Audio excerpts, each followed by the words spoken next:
What's your name? Jibo. Hey Jibo, tell us about yourself.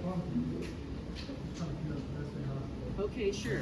Let's see. I'm about 9 pounds. Stand about 11 inches tall. My favorite animal is the penguin, but I also like whales. Hey Jibo, what are you afraid of? Heights.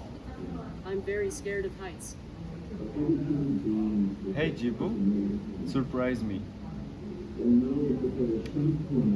Okay. Hey Jibo, goodbye. See you next time. I'll be right here.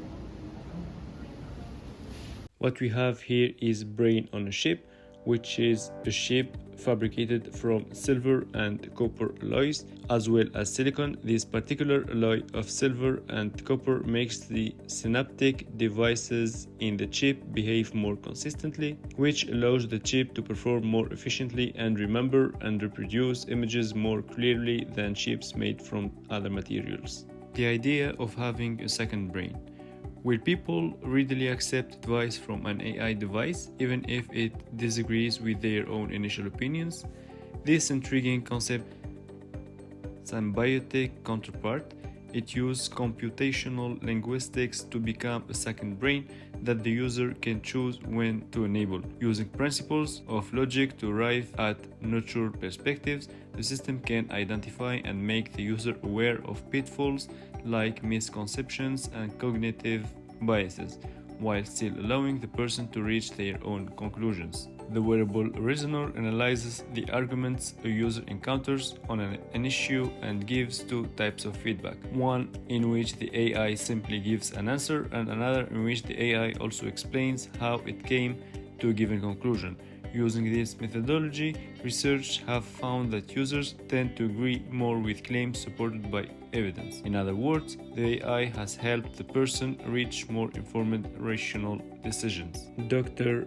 Joy Biolamweni, as a master's student at the MIT Media Lab Center for Civic Media, discovered that facial detection software located her face bare when she was wearing a white mask, similar to this one. Shared in congressional hearings, prompt her research project Gender Shades. This project provided empirical evidence documenting that commercially sold AI systems from leading companies had significant accuracy disparities and showed that machines are in fact not neutral.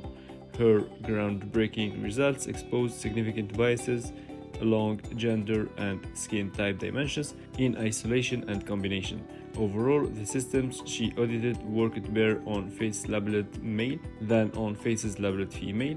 They worked better on lighter skinned faces than darker skinned faces, and performed the worst across the board on the faces of women of color. In 2020, both Amazon and Microsoft companies committed to temporarily withholding facial recognition software from law enforcement until stronger regulations can enforce more ethical use, and IBM decided to forego selling the technology altogether. Here we have the MA3 arm with belgrade hand, designed by Marvin Minsky and fabricated by William Bennett.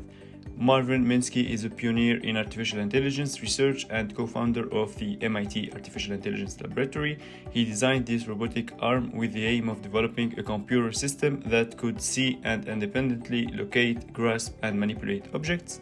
This arm was used between 1965 and 1972 and could be controlled by a digital PDP-6 computer, was powered by hydraulics, had 12 joints, and was strong enough to fit a person. This work inspired Minsky's seminal 1986 book, The Society of Mind, which explored the nature of intelligence and the diversity of mechanisms involved in thought, memory, and language. In the museum, you can be assisted to write a poem as well. So here is a machine where we use GPT-3. So it's a model which has been trained on a huge volume of data and can generate text. And this is what we call generative AI, where we predict words that could follow a word or phrase. The problem of fake information is raised as well, as information and misinformation become increasingly available, people need to use critical thinking strategies to help recognize information that is deliberately false or skewed by biases.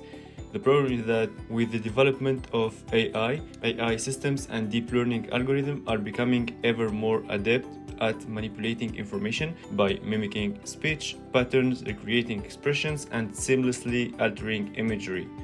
At the same time, AI systems are also being developed to detect altered media and stress test those same algorithms for vulnerabilities, even looking at the seams between image frames for evidence of manipulations. So, as communicating and recognizing the truth in media has massive societal implications from our personal lives to national security, the big questions are: how can an AI help detect manipulations by another AI, and when are people needed to make subjective decisions about truth versus falsehood? So this is it, guys, for today. Thanks for watching. I hope you liked the video. Don't hesitate to put a thumb up if it's the case, and please don't forget to subscribe to the channel to have more videos like this one. Don't hesitate to put a comment if you need more details on any concept about which I talked so far, and see you next time.